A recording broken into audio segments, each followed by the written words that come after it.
Ce n'est que lorsque je me suis retrouvé debout sur le pont d'un navire militaire sans nom, naviguant vers le centre de l'océan, que j'ai finalement commencé à remettre en question la mission pour laquelle je m'étais engagé. L'énorme somme d'argent avait été l'appât initial, mais l'attrait d'une mission top secrète n'était pas quelque chose que je désirais. Pourtant, je devais me demander, pourquoi avais-je été choisi et où allions-nous réellement? Un bon soldat garde la bouche fermée, je me suis rappelé que mon sergent me l'avait hurlé au visage il y a plus d'une décennie. Les choses étaient si simples à l'époque, je suivais les ordres et ne remettais jamais en question si nos actions étaient intrinsèquement bonnes ou non. À mes yeux, je faisais ce qu'il fallait, mais la ligne entre le bien et le mal s'est rapidement estompée au fur et à mesure que j'étais déployé. Je sais qu'on t'a dit de ne pas parler à l'équipage, mais je dois demander, qu'est-ce qui t'a poussé à t'engager pour cette mission, a demandé un homme alors que je fixais l'océan. Il était bien bâti, clairement un soldat à sa posture. Son habillement ne correspondait cependant pas à celui du reste de l'équipage. Je corresponds au profil, fut tout ce que j'ai répondu. Tu sais même où on va, a-t-il demandé. J'ai secoué la tête. C'est probablement pour ça qu'ils t'ont choisi. Je m'appelle Ulrich, je suis le chef de cette mission, a-t-il dit. Je l'ai regardé. Je ne l'aurais pas pris pour l'homme aux commandes, il ressemblait plus à un exécutant, un homme avec plus de muscles que de cervelle. Son âge, cependant, était approprié, et son comportement froid et sans émotion a suffi à me dire qu'il avait vu 2 ou 3 choses. Je suis Sean. Je suppose que tu vas me dire exactement où on va? Ai-je demandé. Là-bas, a-t-il dit en pointant l'océan froid et bleu. J'ai gloussé. Je n'ai jamais servi à bord d'un sous-marin. Si tu penses que je peux t'aider dans la guerre sous-marine, tu as choisi le mauvais homme. Il a rendu mon sourire. Ce n'est pas ça, Sean. On va plus profond, jusqu'au fond. Je devais admettre que l'homme avait piqué ma curiosité plus que le rapport initial. Pourquoi? Qu'est-ce qu'il y a là-bas? L'Atlantide. Quoi d'autre? A-t-il lancé comme s'il annonçait une révélation attendue depuis longtemps. La ville mythique submergée? C'est un endroit réel? Ai-je demandé, attendant toujours la blague. Non, bien sûr que non, du moins pas dans le sens historique. L'Atlantide que nous nous apprêtons à visiter est une base construite juste après la Seconde Guerre mondiale. En prévision d'une guerre nucléaire, beaucoup de riches salauds voulaient un endroit sûr pour se cacher. Ils ont décidé que le fond de l'océan ferait l'affaire. Cela devait rester secret, bien sûr. Seule une poignée d'employés du gouvernement a eu connaissance du projet et ils ont emporté le secret dans leur tombe depuis. L'expression sur mon visage a dû suffire, car je n'ai pas eu besoin de poser une autre question avant qu'ils ne se mettent à parler. La base est restée secrète jusqu'à ce que des documents refassent surface il y a quelques années. Apparemment, nous avons perdu le contact avec la base dans les années 80, ainsi que toute la science qui a été mise dans la base. Tu peux imaginer le genre de choses qu'il y gardait? Non, ai-je dit. C'est pour ça qu'on y va. Nous allons remettre la station en marche et récupérer autant d'informations que possible. 2 autres hommes se sont joints à nous, tous 2 clairement des militaires. Il s'agissait de Jacob et Benjamin, les ingénieurs de combat qui nous accompagneraient dans la mission. Lorsque le navire s'est finalement arrêté, Ulrich nous a conduits sur le côté tribord, où un engin étrange avait été préparé. Il ressemblait plus à un atterrisseur lunaire qu'à un sous-marin, avec une coque exceptionnellement épaisse. « Tu es déjà allé dans les profondeurs ?» a demandé Jacob alors qu'il nous escortait à l'intérieur. J'ai secoué la tête, tout comme Benjamin. La vérité était que nous étions 4 inconnus n'ayant que des bribes d'informations. En raison du risque de divulgation d'informations top secrètes, j'étais en partie préoccupé par le fait que nous serions exécutés à la fin de la mission. L'engin a tressailli lorsque nous avons été descendus dans l'océan, mais dès que nous avons été sous la surface, un sentiment de paix étrange nous a envahis. La descente elle-même a été rapide, et la lumière a rapidement cédé la place à une obscurité infinie alors que nous nous enfoncions dans les profondeurs. Quelques moments de conversation futiles ont été interrompus, mais nous sommes rapidement revenus au silence à chaque craquement de la coque extérieure, qui s'ajustait sous l'immense pression de l'océan. Je me suis senti tendu pendant tout le voyage, et ce n'est que lorsque j'ai senti un arrêt brusque que j'ai réalisé que nous étions arrivés au fond. Je suppose que c'est tout, ai-je dit. Exactement. Jacob, lance les procédures d'amarrage. Vous autres, préparez-vous, je ne veux voir personne sortir de cet engin sans sa combinaison atmosphérique. Tu prends les devants, Sean, a ordonné Ulrich. J'ai hoché la tête, et Jacob a pris contact avec la station d'amarrage sans trop de problèmes.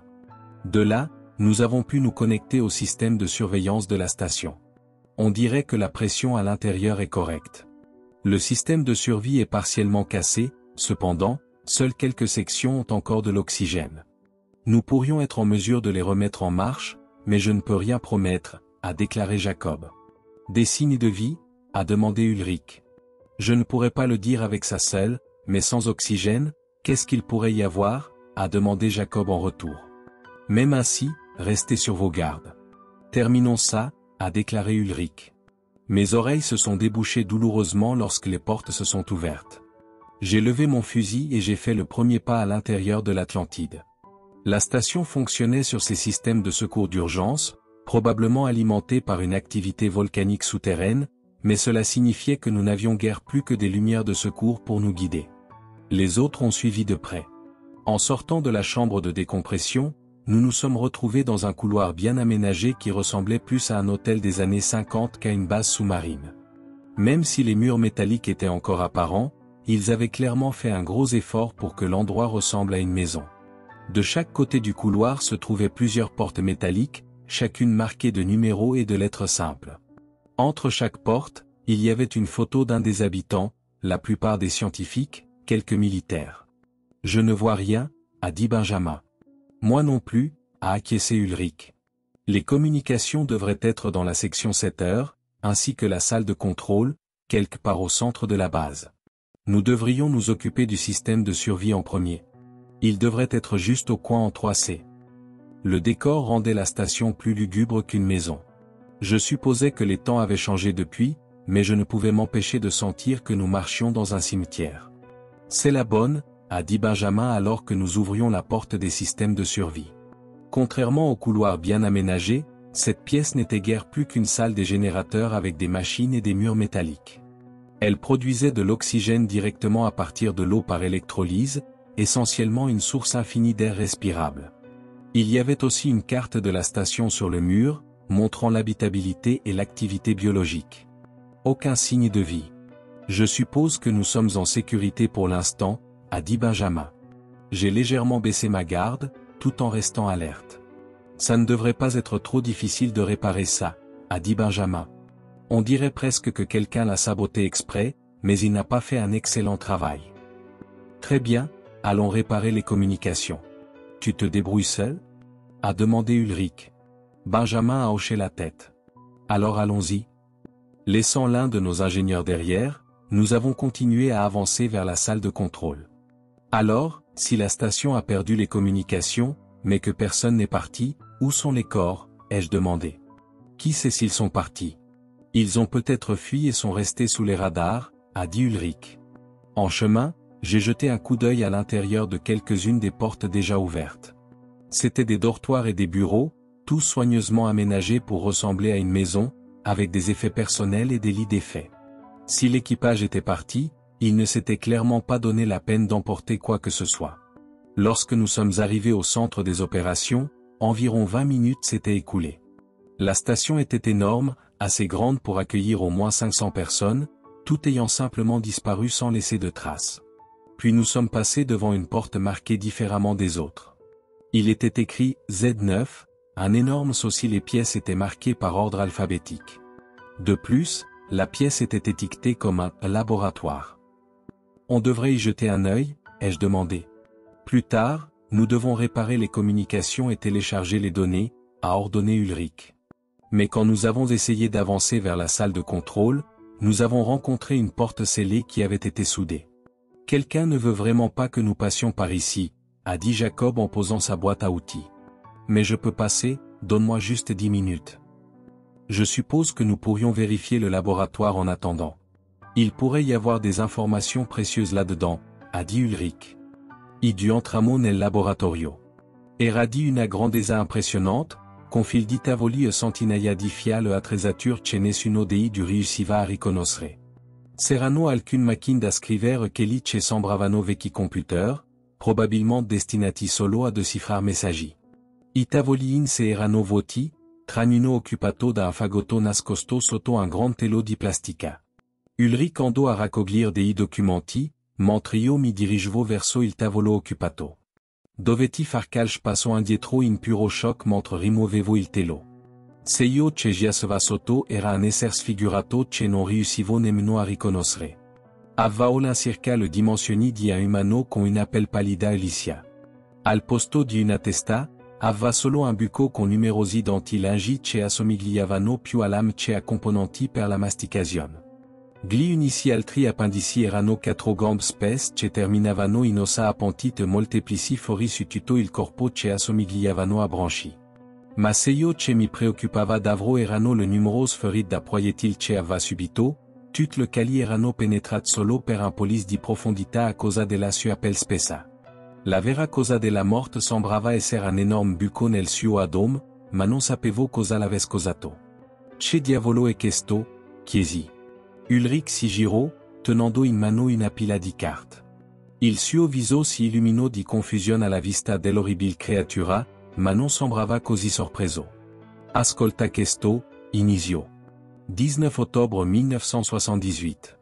I corridori si sono infiltrati nel settore A e B, siamo riusciti a sigillare le sesioni, ma non reggerà a lungo. I proiettili balistici hanno poco effetto, sembrando solo rallentarli brevemente. Il canone a rotaia ha dimostrato di eliminare i corridori con un effetto moderato, ma con solo uno ancora operativo, non possiamo fermarli tutti. Abbiamo recuperato uno dei loro corpi. I risultati preliminari mostrano che sono creature senza aria. Filtrano l'ossigeno direttamente attraverso le loro molteplici branchi e hanno una pelle spessa e ossa infrangibili che, si interrupe. Continua solo a descrivere la loro anatomia, ma guarda questo, scappano solo quando appare il secutor. Per quanto ne sappiamo, ce ne s'aggrave solo uno, ma si è dimostrato impermeabile a tutte le armi. Se rompe il confinamento, dobbiamo evacuare la stazione. Fini di leggere mi fisso. Che diavolo è il secutor? Chiese. Non è lo so, manoa? Prima che potessi finire che la frase, il suono dei ventilatori ruppe l'atmosfera silenziosa. E conseillò, le nostro radio si accesero. Ciao, sono Benjamin. O il supporto vital attivo. Non toglitevi ma cher, si vorranno alcuni minuti prima che l'aria sia respirabile. Va bene, incontrazzi nella sala di controllo, disse Ulrich. Ricoprimo la creatura appesi e andammo a incontrar Jacob, che era già riuscito a rompere il confinamento.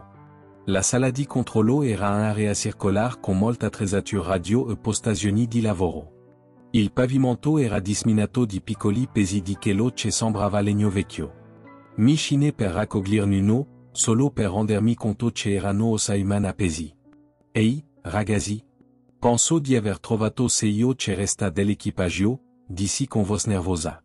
Che diavolo? Intervenne Jacob. Staremo bene, le creature devono essere morte a quest'ora. Colgate il trasmettitor al comunicazioni e carichiamo tutti i dati che possiamo ottenere. Jacob si mise al lavoro con Ulrich mentre io facevo la guardia alla stanza. Continuavo a pensare alla creatura sul tavolo. Secondo il registro, era lì da decenni. Ma se fosse stato così, perché non si era decomposta, e dove erano gli altri, se era il secutor? Diedi a occhiata a alcuni dei documenti che Ulrich aveva portato, ma una sesione mi colpì, una sull'ultima pagina. 30 ottobre 1978.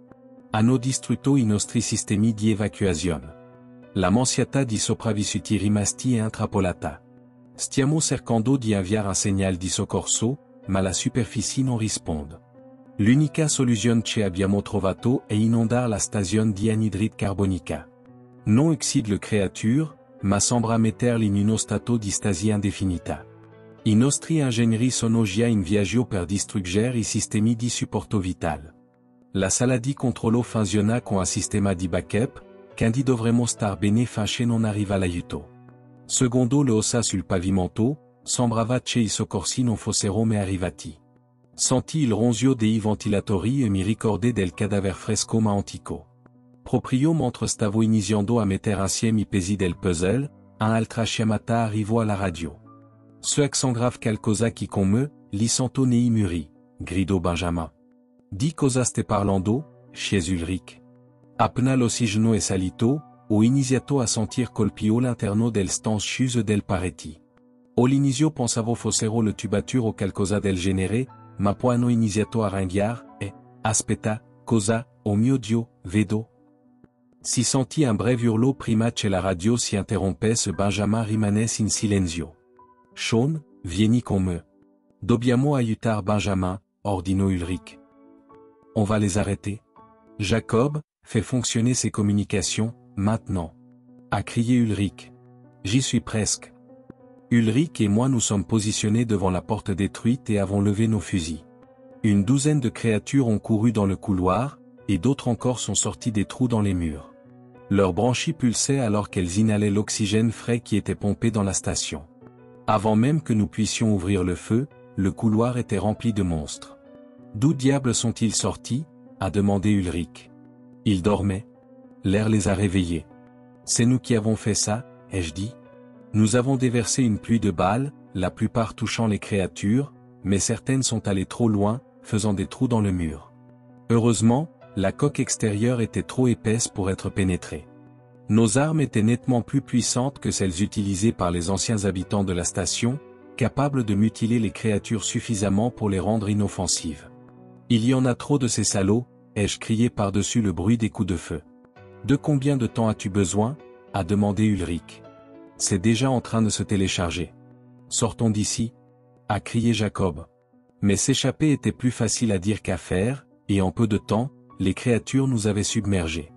Jacob s'est joint à nous et a vidé un chargeur sur l'assaut avec peu d'effet. L'une d'elles a réussi à passer et a rebondi sur le mur pour frapper Ulrich. D'une seule morsure, elle lui a arraché la chair du bras. Il a poussé un cri d'agonie en tombant au sol. Je me suis approché directement et je lui ai tiré dessus dans ce que j'ai supposé être son cerveau, ce qui l'a fait s'écrouler au sol. Sur ce, toutes les créatures se sont figées. Pendant un bref instant, toute la station est tombée dans un silence assourdissant. Puis nous l'avons entendu, un grognement guttural et maladif venant des couloirs lointains. Cela sonnait presque humain, mais avec un ton trop bas, émettant un mélange de douleur agonisante et de rage. Lorsque l'écho s'est arrêté, toutes les créatures pâles se sont retirées dans les différents trous et pièces de la station. « Qu'est-ce que c'était que ça ?»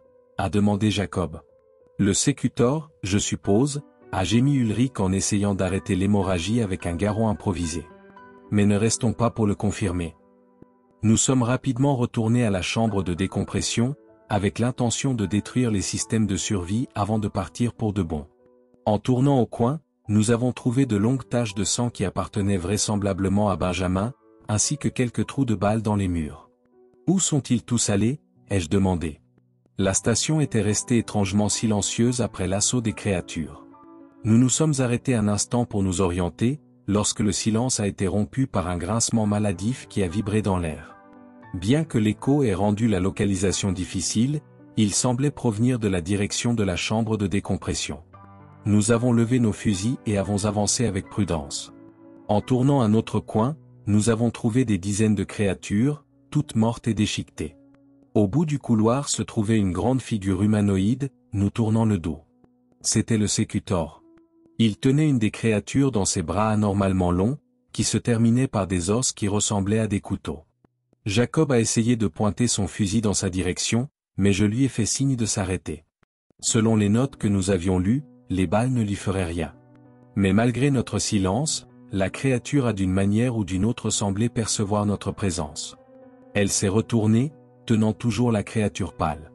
Son visage n'avait rien d'autre que deux énormes yeux noirs et une ouverture mal formée pour la bouche. Des veines rouges clairement visibles recouvraient tout son corps. Elle a émis un autre grognement en déchiquetant le coureur, avant de relâcher les morceaux de chair et de commencer à courir dans notre direction. Jacob a levé son fusil pour la deuxième fois et a commencé à tirer pendant qu'Ulrich et moi nous retirions plus loin dans la station. Jacob, pour l'amour de Dieu, cours. Mais il était paralysé par le choc, il ne pouvait que maintenir son doigt fermement appuyé sur la gâchette jusqu'à ce que le chargeur soit vide. À ce moment-là, la créature l'avait déjà atteint. Elle a enfoncé ses mains dans son torse avec peu d'effort et l'a soulevé en l'air. Jacob a laissé échapper un bref gémissement, mais il est mort avant même de se rendre compte de ce qui se passait. Même ainsi, sa mort n'a fourni guère plus qu'une distraction d'une minute pour la créature, nous laissant presque pas de temps pour nous échapper. Nous n'allions pas pouvoir échapper au sécutor, et nous le savions tous les deux. Alors que nous passions devant l'une des pièces ouvertes, Ulrich m'a attrapé avec le bras qui y restait et qui fonctionnait. « Sors d'ici, bombarde cet endroit », a-t-il dit avant de me pousser dans la pièce.